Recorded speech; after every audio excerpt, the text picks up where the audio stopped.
ہوگی، کیونکہ جناب رسول صلی اللہ علیہ وسلم سے محبت اور عشق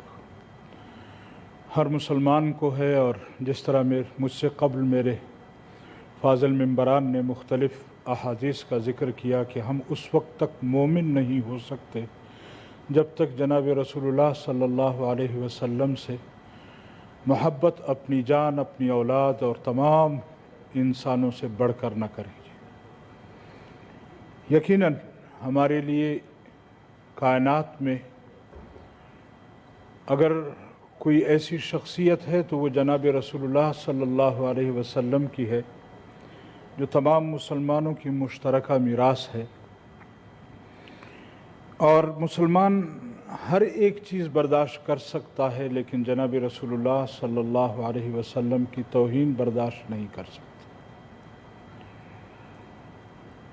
اور وقتاً فوقتاً مختلف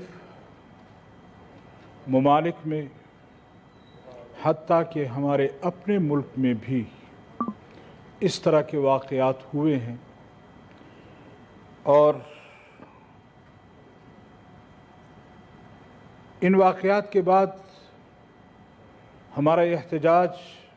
فلور تک محدود ہوتا ہے، ہاؤس تک محدود ہوتا ہے، پارلیمنٹ تک محدود ہوتا ہے،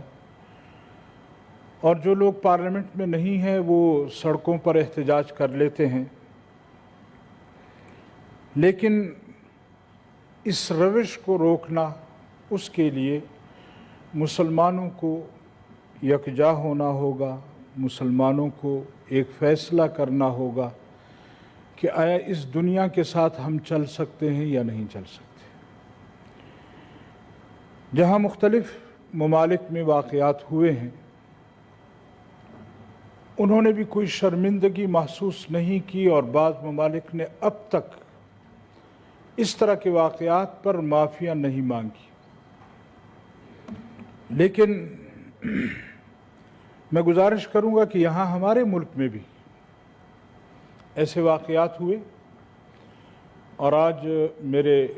فاضل ممبران جو یقیناً بحیثیت مسلمان کے ان کی محبت ہم سے بھی کہیں زیادہ ہوگی، لیکن یہاں آسیہ ملونہ کا واقعہ ہوا، اور ان کے دور حکومت میں اس کو رہا بھی کیا گیا، اس کو باہر ملک بھی بھیجا گیا، اس کے لیے راستے بھی ہموار کیے گئے،